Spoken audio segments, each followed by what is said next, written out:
right, welcome back to Go Ham. Today we're really excited to welcome for the first time our new partner, Nichole. Nichole Mansi is a creator, to be honest, just like a full artist to the core. Has so much to offer, and we're really excited to break it down for you during today's episode. So let's get to it.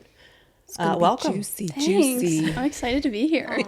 We've talked about this for so long. We have. So I guess first let's get into how we got here, where you were. Let's do a little bit of a background story about your career up until this point. Yeah, I started in the beauty industry as a spray tan technician, and then shortly after that I went to esthetician school, graduated at the end of 2017, immediately got into lashes, which wasn't really my plan. I wanted to do facials and more of skincare, but where I was working at didn't really have much of a clientele for that, so lashes took off, and then I really wanted to work somewhere that was more elevated, and that's when I found you guys. And I worked at Privé for about a year, and I definitely struggled because if any of my clients watch this, they're going to be shocked that I say this, but I'm so shy outside of work. So when I got to Privé, I was like, oh my God, I want to be like all of these girls, and I just felt so intimidated. So I struggled being outside of an aesthetics environment.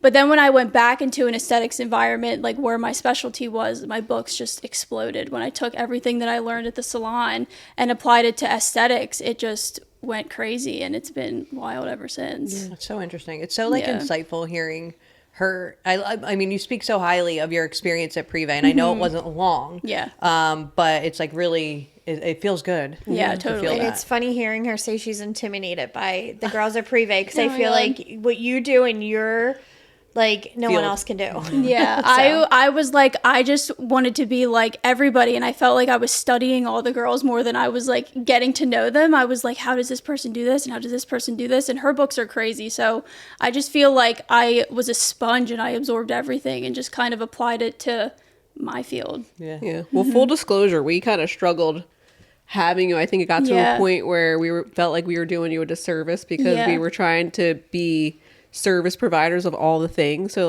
the bridal thing, and then we brought in the lashes, and it kind of felt like that wasn't our sole focus. So I think it's important for salon owners out there, if you're trying to go outside of your niche, it can almost hurt not only your business but the person that's on your team, because I feel like it got to a point where all right, we need to let her go and build her business where it's going to matter. Not that it didn't matter with us, but we felt like we couldn't support you in that way. It felt mutual, but so respectful at the same time. And I remember crying. I was in your office. I was like, I don't think I can do it anymore. But I didn't want to leave, but I knew I had to. But I feel like maintaining the relationships with you guys, that's what I cared about the most. Yeah. And we did. Yeah, we did. Absolutely. Yeah. So, okay. So in your career, what was the point? Was there a point, or has this always been something inside of you that you felt like at some point I do want to be, I want to have, a bigger operation. I want to be an owner. Or was there a certain point that you were like, you know what, this is an angle that I want to take? Yeah, there was definitely a certain point. I feel like I had more people in my life telling me to do it, and I was more resistant to it. But I feel like I was resistant to it because of my experience in certain environments that I was working in. I was like, I don't want to own a place and submit other estheticians to this kind of environment. Not that I think I would be that type of leader, but I just didn't really see a world where something like Privé was a possibility for estheticians. And then as the studio life kind of evolved, I was like, oh my God, I think that I could do that. And then it just kind of got to a point really when I got into my own studio and I was really independent, is when I was like, I don't know, am I really going to be doing just this for the next 30 to 40 years of my life? I don't think I want to, and I don't think I even can. So I wanted something bigger, and there wasn't really anything in our area that was really elevated for estheticians and lash artists. So yeah. Well, I think for the people listening, let's start with where you're at today and go backwards. Because I think people are probably wondering, where did you end up? So why don't you tell everybody what you just did yesterday, and then we'll go backwards from there. Yeah, so yesterday we opened Sesh by Privé, which is an aesthetics-based studio where we do fine line and tiny tattoos and now lash extensions. Appointments. Yes, give us a call, 610. Yes, all books are open. This episode sponsored by Sesh by Breathe. Yeah, we had our soft launch yesterday, and like it was just so, I don't know, it was just so refreshing. I even was saying on the phone to my boyfriend yesterday, I usually, when I'm in my studio and like clients fall asleep and everything, I'll pop like a podcast in my ear just to keep like my mind going. But I was just like empty-headed yesterday. Like it just felt so peaceful, and like we have the big windows. I don't feel like I'm in a little cave anymore. Like I had one of the other girls working there too. Like it just felt so nice, and getting client feedback coming in, even though it's kind of like bare bones right now, we just have the beds. Like the feedback was awesome. It's beautiful in there though. All you need is the beds and the sunlight. Yeah, it was amazing. I don't think you need much more. Yeah, it's so nice. So question for you. You know, obviously we opened Sesh. We're so excited about it. But your journey here didn't come without some struggles. Yeah, so totally. I think that we should dissect some of that. And there was a really big struggle or hurdle that came into play that I think the audience will gain from just some of your knowledge, because not everybody has gone through what you have. Yeah. So if you don't mind sharing about that experience, that would be helpful. which one? Well, I mean, All right, whatever. so we know that you left Privé. Yeah. Then where did you end up after Privé? I went back to a spa that was a little more local, and they specialized in lash extensions and everything. I, again, brought what I learned from Privé, and I had a lot of clients that followed me back to this establishment, and my books just exploded. But then we hit COVID, and with that shutdown, I already was kind of feeling like a little unfulfilled doing what I was doing. And I took COVID as an opportunity. Like, luckily, I didn't really have any issues during COVID. Like, nobody in my family got super sick. I was really just able to focus on myself and my life. And coming out of it, I was reevaluating my position at that place. And, you know, I'm not naive to the fact that like small businesses took like a huge hit during COVID. So with that, I think we all got a pay cut, and I was like, I can't sustain the life that I want with this pay cut. And also I know that I'm worth more. Were you commissioned there? Yeah. So what they do, cut your commission? Yeah. Oh, Yeah. Wow. I did not know that. Yeah. Red flag right there. Yeah.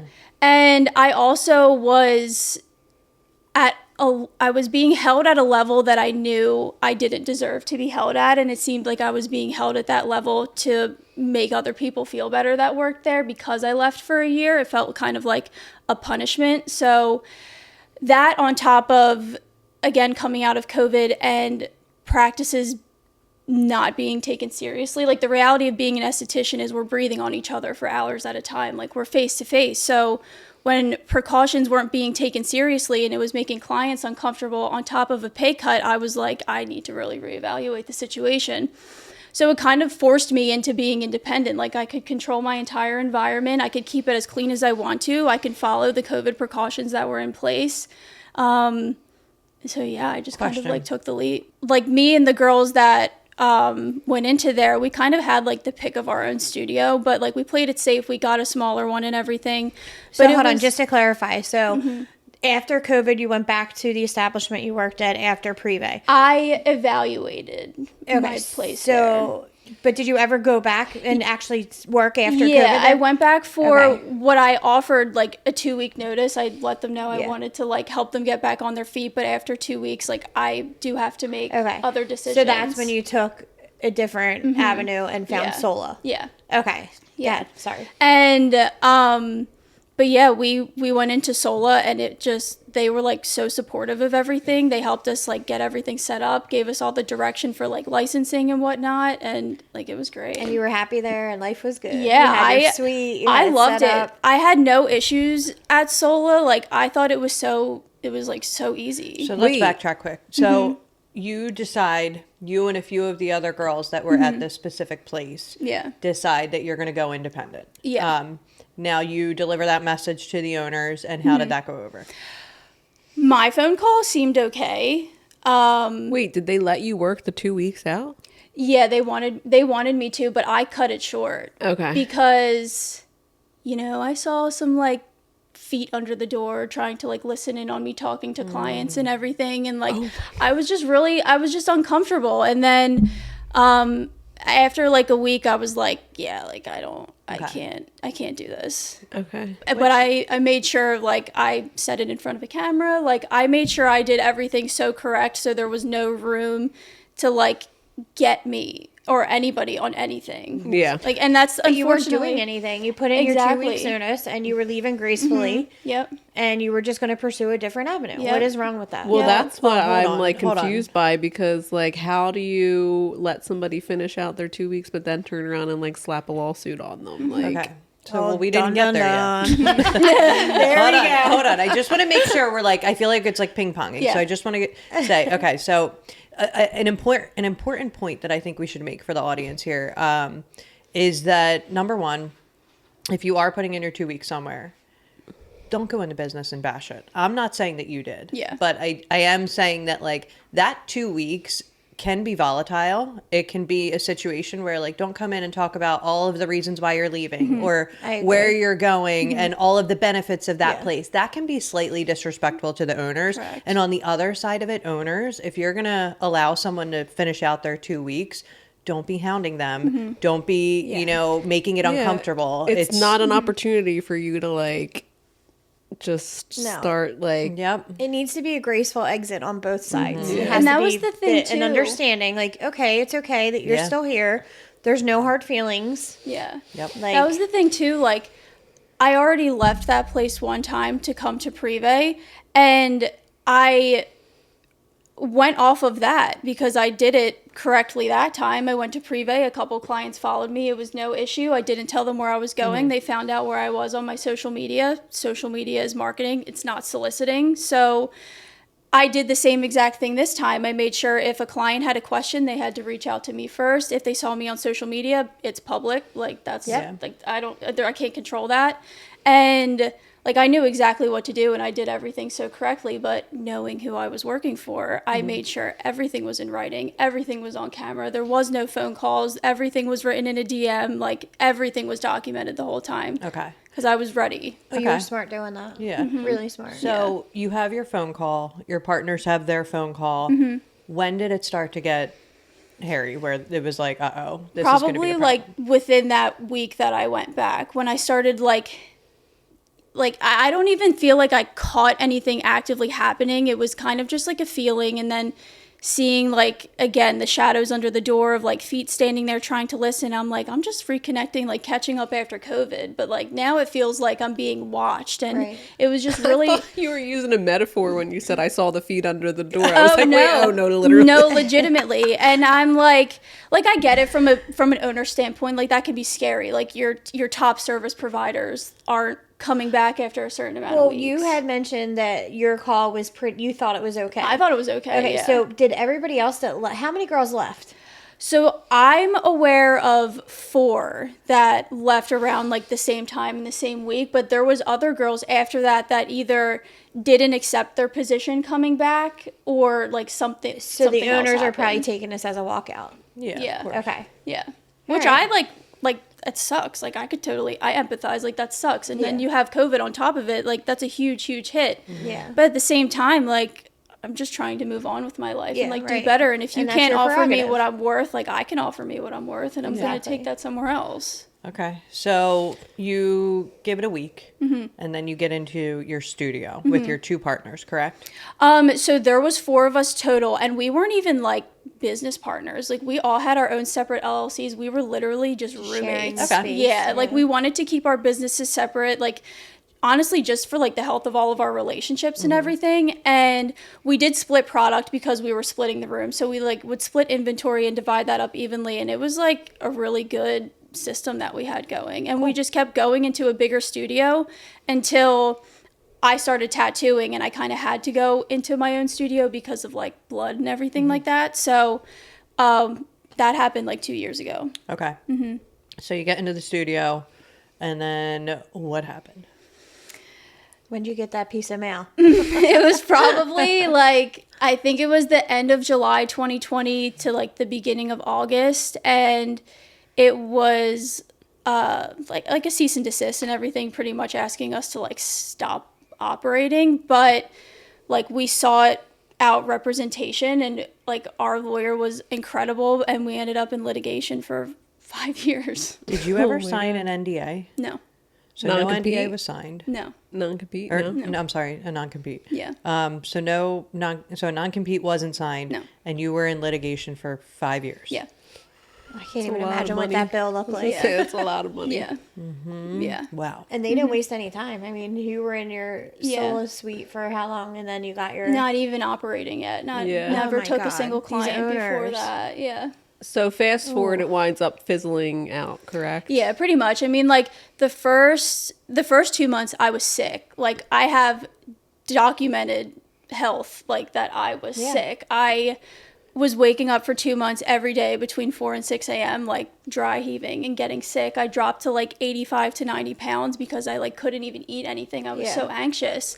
And then shortly after that, I was like, this is like really pathetic. Like, it's just annoying at this point. Like, and they don't then have a leg to stand on. yeah, and like What were they trying to get from you? To shut your business down I think pretty much in the beginning, and then they came after you for money, right? like damages. Yeah. You went through a lot more than the average studio suite owner in Yeah. the first, I guess, year of being open. What has that taught you now?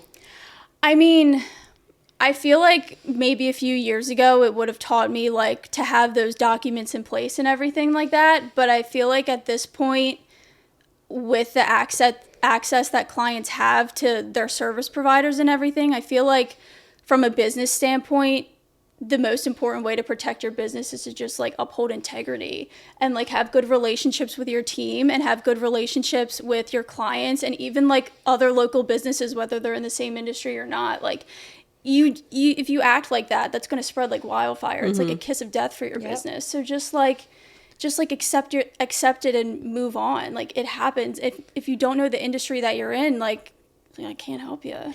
And this is why Nichole is now a partner. Yeah. Well, I also want to just give this little tip out for our audience. Anybody that has a job or a career in this industry and is asked to sign a non-compete, make sure you take that document right to your attorney. Don't just sign it. No, You need leave. to Red flag. Look at it, and Don't work I mean, there. personally, I'd be gone. But if it's somewhere that you want to be, and I would not just sign anything. You need to definitely have it checked, amended, whatever you can. Yeah. So let's get to the point where we get connected. What made you consider us when it came to opening this business? And Yeah. Well, I was doing your lashes for your labor and everything. So Your labor. Yeah, your labor lashes. By 4. And I remember I was kind of talking to you, like I was starting to think about what I was going to do next. And I remember telling myself and like a few close people around me when I got into like my solo studio that if I'm still in this studio in the next 2 years, like something's not going right. Yeah. And I like made that a goal. I wanted to try to get out of it after my 2-year lease. And I started to look into like certain courses that would teach me how to operate a salon. But then when I was working on a client one day, I was listening to the podcast and I just had like a light bulb and I was like, why wouldn't, like I have such a good relationship with you guys and I admire the Privé brand so much, like why wouldn't we join forces and open up something that doesn't even exist right now? But yeah, I mean, shout out to you because I feel like you, I think that a lot of people, well, first of all, I think in this industry, there's so many different ways to go independent and become an owner and, you know, there's ways, but I feel like for you, you have a really big picture. Like when you think about Sesh and you think about this business that you're creating, it's not small scale. No.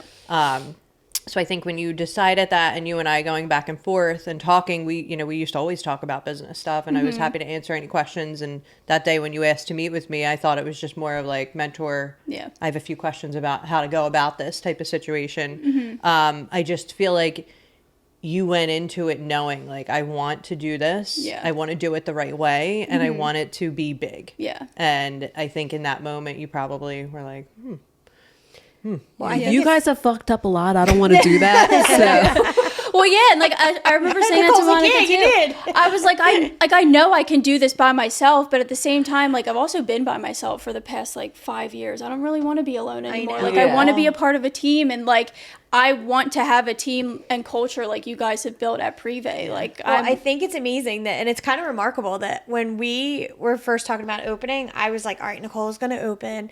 She'll be the only one there. And then we'll start hiring at you before you even opened, had a team established. I was surprised. I was like, oh my God, like there's no applications coming in after the first week. And then it was just like one after another after another. And I know this person and this person and this person. And it just like. And you built this great team. Yeah. And I think what's really cool about the Sesh team is that 4 out of 6 of us have already worked independently. So we all share that mindset of like, we just want to be a part of a team again. So it's nice to have like, again, like-minded people all working in the same space. I don't think there's anywhere like that where everybody's already done the independent thing and now they just want to kind of like be together. Yeah, and you also have like the grit because you guys know what it takes to like be successful and thrive, which is good combo. Okay, so going into this new season of your career in leadership, what are the things that make you nervous? What are the challenges that you're like worried about? Yeah, I mean, obviously like the building part of everything, like building a clientele outside of my own. Also for me personally, like having the volume of clientele that I have while also trying to lead and also do the business stuff and like manage all of it is going to be a lot. But I know like myself in 10 years, like I'm going to thank myself right now for doing all of that. And just like making sure that like I want everybody to be happy there. Like I want to make sure that I'm being a good leader and everything like that. So yeah, probably those things. I think that's dead on. You know, I think anybody going into business for themselves, and especially with the team, those are the main things. You know, you want to be busy, you want to be booked, you want to have a great culture for your team, and you want to be a proficient leader. Yeah. Which, you know, that's tough. But what are you most excited about on the flip side?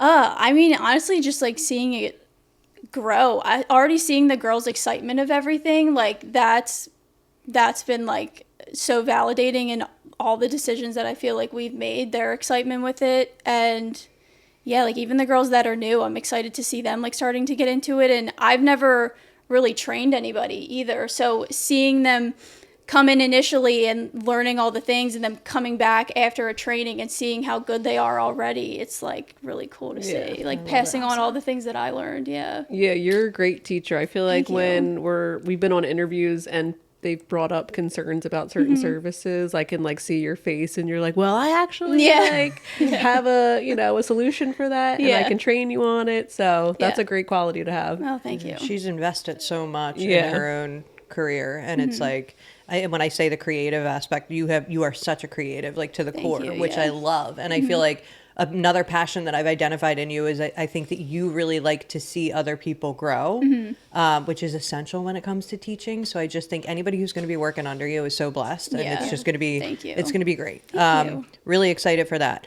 Okay, so what I would like to do is just basically let's break it down what Sesh is, what services are going to be offered there, what you are trying to create in that space for the team and the clients, and let's just kind of go through that because I feel like this idea and what we're doing is different. So let's explain it. We're going to be doing lash extensions, lash lift and tints, brow laminations, all facial waxing, and then we're going to be doing fine line and tiny tattoos, which there's not really a space in our area where you can kind of get all of that at once. It's really targeted towards like women, and it's an elevated space for women. Like as much as I love going into traditional tattoo shops and having different experiences, not everybody wants that.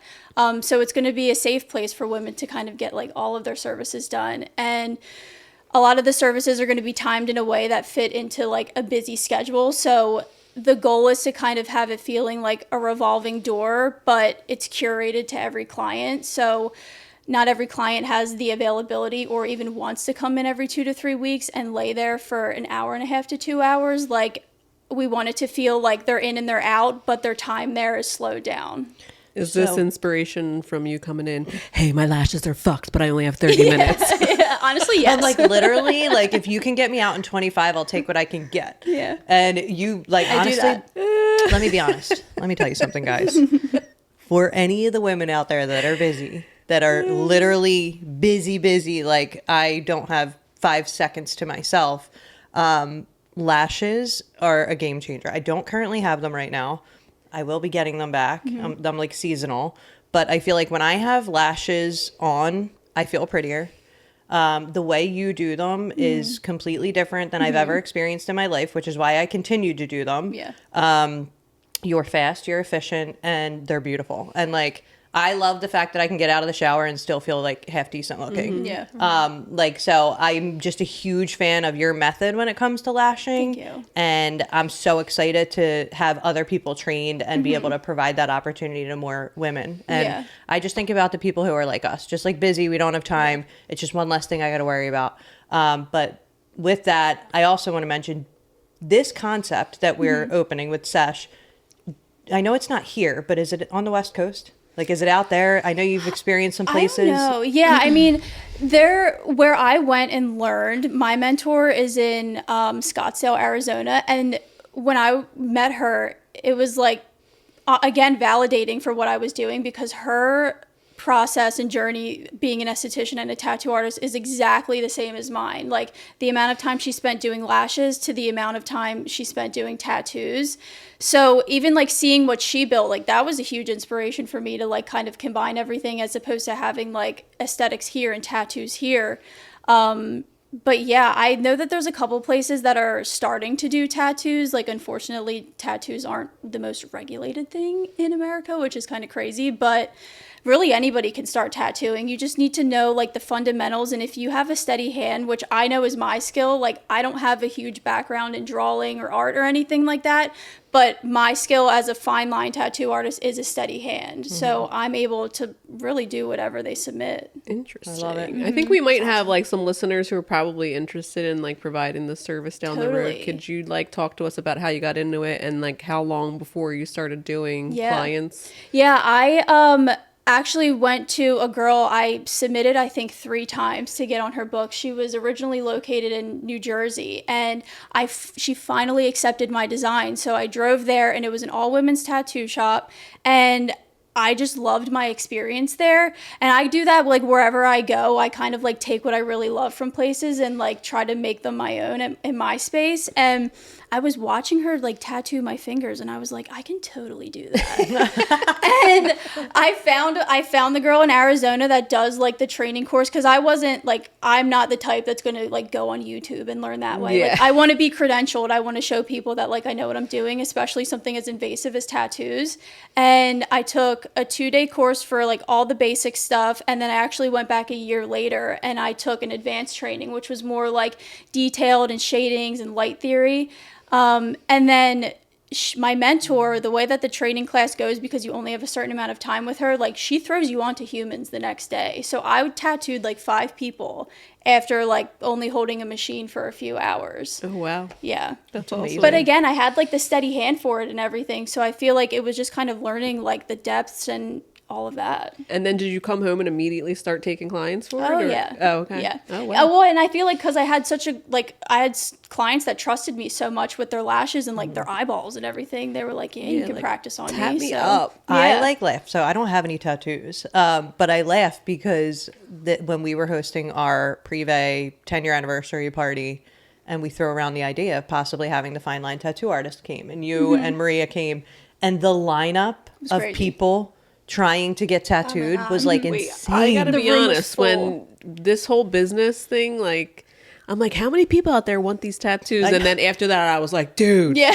let's I fucking mean, go. just in our group alone, it was like the line to get into that room in your house just to get a tattoo. I was like, what? I was was blown wild. away. I know. Oh, I feel like it happened actually made perfectly me too. want to do it. I know. I feel like what it am I happened missing out on? perfectly, because when I came to you guys the next day, like, what if that didn't happen? And you guys were like, oh, I don't know. Like, I Yeah. don't see it. But I feel like Yeah. you guys seeing it Yeah. and then talking to you guys. Yeah. it Stars was like, aligned for us yeah. for sure that day. Absolutely. It definitely, like, the universe put us all in place. And even now, I mean, since our team knows, you know, obviously that we're opening sesh, I feel like it's like once a week I have someone popping in the office like, hey, look what Nichole did. I just got a new one. I was on her wait list. When Like, I was looking at your book, I like saw people that I knew in there. I was like, oh, wow, this is crazy. Yeah. it's cool. yeah. And even I feel like the fine line tattooing for some reason is some sort of like, it has this like social angle where it's like me and my friend or me and my Yeah. mom or me and my sister want to go. It's like, it's a lot of that, because I feel like a lot of people have approached me and been like, when is it opening? I can't wait. My sister and I are going to go get tattoos. Yeah. Or,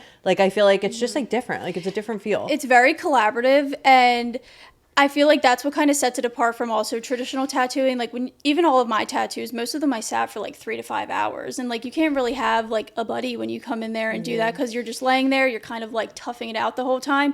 But with the tiny tattoos and like even fine line ones, they're so quick. Like they're 30 minutes to like an hour, maybe an hour and a half. So like you do come in, and when we do parties, it's so much fun. Like clients will bring like food and some drinks and everything, and we'll just like all hang out. It's like the best girl time ever. Yeah, So I fun. wish we would have done when we did the party, like had her in like the main room, because I feel like everyone wanted to be in that room, and we were all like sitting on top. Even I was like on the step, like, what are you getting? Yeah. Well, it's funny because I feel like these tattoos, I didn't know really much about them. Like, I'm like, Monica, I don't have any tattoos. Yeah. When I think of tattoos, I think of like big tattoo shops, like motorcycle bar kind of things. Yeah. I mean, that's just my persona of them. And I know I'm probably way off, or maybe not so much way off, but I feel like these fine line tattoo, a lot of it has a lot of connection. Like, I see a lot of the girls will do like, they'll get like half of something, and then their best friend will have the other half. Or like, I know for us, like Logan, she has like half of a butterfly, and then her mom has the other half. I love and I'm that. just like, it's so cute. Like, I feel like there's a lot of connection with these kind of tattoos. Yeah, they're really meaningful. Like my favorite ones to do are like people's handwriting, whether it's somebody who's like passed away or something like that, or like something that will symbolize like a woman that might have experienced a miscarriage, so they can like memorialize that baby and everything like that. So they're a lot deeper than I think a lot of people think. But then I'll also have silly ones come in that are just like, oh, I saw that in your flash book. Like, I want that disco ball. So Oh, I just get know. something. How busy were you after the Super Bowl? Oh my God, yeah. Everybody was eagle tatting everywhere. I tattooed a couple Go Birds. I tattooed like the Phillies logo and everything. Yeah. Oh my gosh. That's so funny. All right, well, as we wrap things up, what advice would you give 2020 COVID Nichole? Oh, jeez. They just got slapped with a lawsuit. Yeah, right. Honestly, like, I don't even think I would give myself any advice to do anything different. I feel like I would just be like, trust your gut, because like, you're right. Like you were right, and it's really going to be fine, and it's going to be more than fine. Like, I wouldn't have imagined myself in this position 5 years ago with like a house, a dog, like a happy relationship, like an exploding business, like expanding into State Street. I've always wanted to be on State Street. Like, I don't think I would give myself any advice. I think I would just be like, you're good. Well, dreams are coming true. Yeah. I'll cry right now. I think the four of us need to go get a tattoo. That's so funny. Something that all connects us. Yeah. Go ham logo. Yeah. All right. Well, thank you so much. This definitely won't be the last time you're here. Audience, if there's anything that you would like us to provide about this new business concept that we're getting into, please let us know. We're happy to have Nichole back to answer any questions. Also, just a leadership journey in general. This is, we have a lot of salon owners and business owners that pay attention. So I think that just kind of documenting how this journey goes is going to be really important. So we will have her back. Thank you all for tuning in. Don't forget to like and subscribe.